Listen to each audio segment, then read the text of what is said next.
эфирден шығып, қазір екі жақсы жанмен отқаным бар. Оның біреусі осындай кісі, кереметтей жан ерке. Мысалы, кофесіне жақсы бір әңгіме болады сияқты, біраз ішіндегі сырларын айтып отыр. Ё-майо, мына қараңыздар. Не істетіп көп боласы ма? Нұриканың шашын атсайыншы. Маған білмеймін, ұнап тұрған сияқты, бірақ қабылдай алмайды. Өзіме ұнап тұр.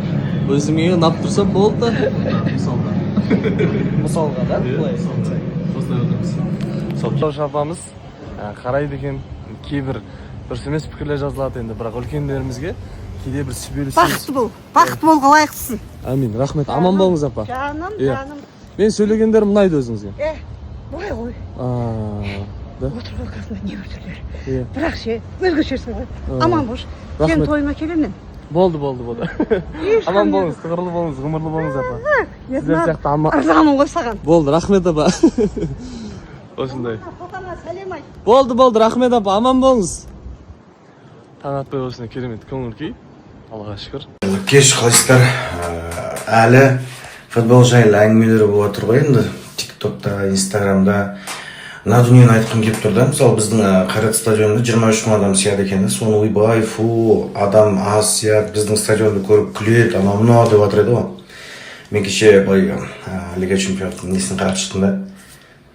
И соған қатысып жатқан кейбір командалардың стадиондарын салыстырып, үйтіп не істедім да.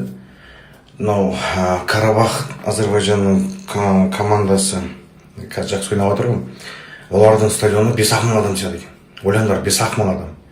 Сендер біз 23 мың адам сиятын стадионға күлдіңдер. Одан кейін тағы бір Марокко еді. Тағы бір, кәдімгідей шетелдің командаларының стадиондарын көріп шықтым. 10 мың, 13 мың, 18 мың, 15 мың. Біздік айналайын екен, 23 мың адам сиятын, так что өйтпен. Сондықтан айтқым келетін андай шүкір, бізде 23 мың адам сиятын стадион болды да, мысалы. Кейбір нелерді көрдім, стадиондарын көрдім, салыстырып былай газондарын, басқасын көптеген шетелдің нелерді бар екен. Аз сият, біз ойбай деп ойлаймыз ғой, дофиг адам сият. Реалдың стадионының өзіне 75 мың ба? Или 85 мың. Сонда адам сият екен. Ең көп стадионға сиятын жер olan не екен? Камп Nou 99 мың.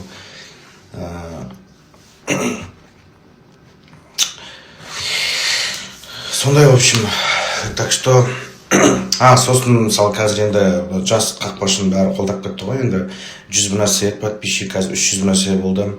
Бірақ та енді бізді Лига чемпионға шығарған Темірлан Анарбекті де ұмытпай көріп. Жас жігітке мысалы машина сыйлап жатыр, Анарбекке ешкім ештеңе сыйлаған жоқ Темірлан. Поэтому мынау бизнесмен ағаларымыз бар, басқа адамдар бар. Темірлан Анарбекті де қуанту керек, нормальный машинамен.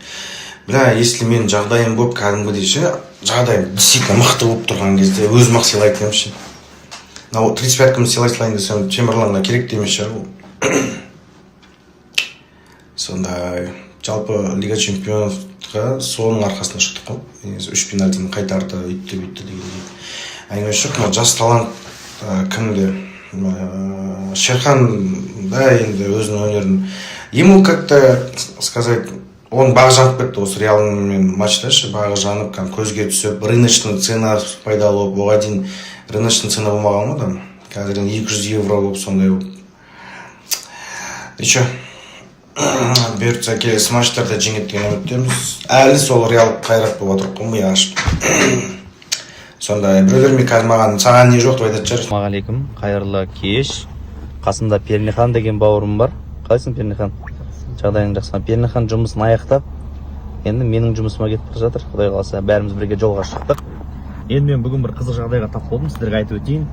Мен енді обычно негізі түнде таңға дейін жұмыс істейміз да, күндіз ұйықтаймын. Сонымен күндіз ұйықтап, кешке жақын көлігіме келсем, көлігімде мында записықтауым бар, қараңыздар. Номер жаздыра салайын.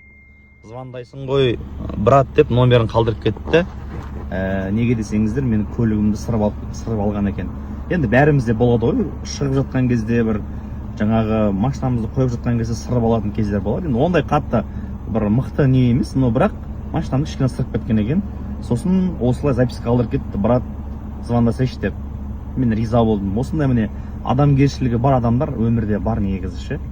Талай көрдік қой, көлігімізді сырып, көлігімді тіпті ұрып, бампердің ішіне кіргізіп сындырып, қашып кеткен адамдарды көрдім мен талай. Тіпті звондап жаңағы ұрып алдым деп кейін жеме-жем келген кезде машинаны алып тастадың анау мынау деген әңгіме айтып қашқан кісілерді де көрдік. Но бірақ оказывается өмірде осындай адамгершілігі бар адамдар бар. Сондықтан да осындай адамдар аман болсын. Алла тағала осы бауырымды аман есен қылсын деп дұға етіп қойдым. Жарайсың, красавчик, брат.